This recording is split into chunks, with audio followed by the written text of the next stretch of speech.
یا اللہ تو دلوں میں چھپی ہوئی باتوں کو جانتا ہے، تو جانتا ہے کہ ہمارا تیرے سوا کوئی نہیں ہے۔ یا اللہ ہمیں معاف فرما۔ یا اللہ تو نے مجھے اپنے گھر بلایا اور عمرہ ادا کرنے کی سعادت نصیب فرمائی۔ میں دعا کرتی ہوں جو مجھے دیکھ رہا ہے تو اسے بھی اپنے گھر بلا، اور جن لوگوں نے مجھے دعا کے لیے کہا تو ان سب کی پریشانیاں دور فرما اور سب کو معاف کر دے۔ یا اللہ تو رحم کرنے والا ہے، ہم سب پہ رحم فرما۔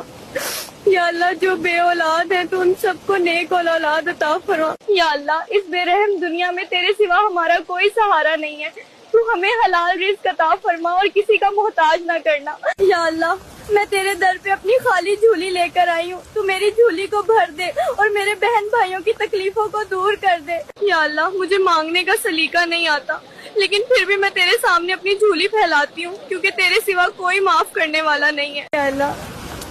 یا اللہ تیرے سوا کوئی بھی عبادت کے لائق نہیں ہے، تو مالک ہے اور تو ہی خالق ہے۔ یا اللہ میری دعا کو قبول فرما۔ میں دعا کرتی ہوں اللہ آپ سب کو اپنے گھر کی زیارت نصیب فرمائے۔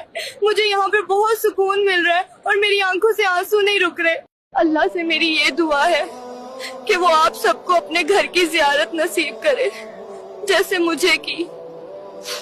یا اللہ ہر وہ آنکھ جو کعبہ کو دیکھنے کی تمنا رکھتی ہے تو اسے اپنے گھر ضرور دکھا۔